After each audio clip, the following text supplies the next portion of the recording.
ఇది ఒక చనిపోయిన ఆత్మ ఇంకా ఇస్తరాకు కథ. ఇది బాగా శ్రద్ధగా వినండి. ఒక ఇస్తరాకు ఆత్మ కూర్చొని మాట్లాడుకుంటూ ఉంటాయి అన్నమాట. అతని దశదిన కర్మ జరుగుతూ ఉంటుంది. అక్కడ జరుగుతుంటుంటే ఈ ఆత్మ బాధపడుతూ కూర్చుంటుంది అనమాట. కూర్చుంటే ఇస్తరాకు అడుగుతుంది, ఏమైంది అట్లున్నావు అని చెప్పి.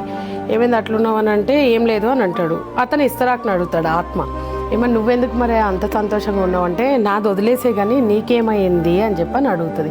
అడిగినప్పుడు అతను చెప్తాడు, ఒక్కరు కూడా నా కోసం ఏడవట్లేరు, బాధపడట్లేరు ఇక్కడ అని చెప్పని అంటాడు అనమాట. వీళ్ళెవరు నిజం కాదు అది ఇది అని చెప్పని అంటాడు అనమాట. అన్నప్పుడు ఆ ఇస్తరాకు అంటది, ఒక్కసారి గతంలోకి వెళ్ళి నువ్వు అసలు వాళ్ళతో ఏమేం చేసినావు ఎట్లున్నావు అనేది గుర్తు తెచ్చుకో అని చెప్తుంది అనమాట. అక్కడ నిలబడ్డ ప్రతి ఒక్క వ్యక్తి నీ దగ్గరికి ఒక వస్తు రూపంలో అడగడానికో సహాయము, ఒక మాట రూపం సహాయం చేయమనో ఏదో ఒక విధంగా సహాయం చేయమని నీ దగ్గరికి ఎంతోమంది వచ్చిండ్రు. కానీ నువ్వు చేయగలిగే స్థితిలో ఉన్నా కూడా నువ్వు వాళ్ళకి చేయలేకపోయినావు ఆ సహాయము.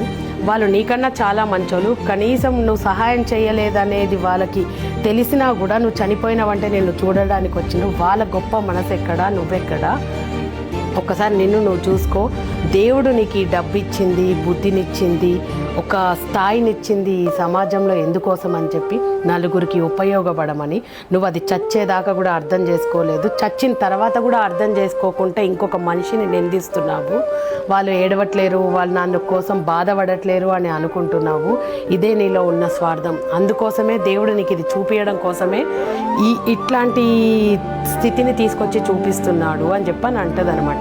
ఆత్మ ఇస్తరాక ఆత్మతోటి అంటది. అప్పుడు ఈ ఆత్మ అడుగుతుంది, మరి నువ్వెందుకు అంతగా నన్ను సంతోషంగా ఉన్నావు అని చెప్పని అడుగుతాడు అనమాట. అడిగినప్పుడు ఇస్తరాకు అంటది, నీ లెక్క నేనేమి దేవుడు నాకు ఈ జన్మ ఎందుకు ఇచ్చిండో దాని సారాన్ని అర్థం చేసుకొని అదే పని చేస్తూ బ్రతుకుతున్నాను నేను.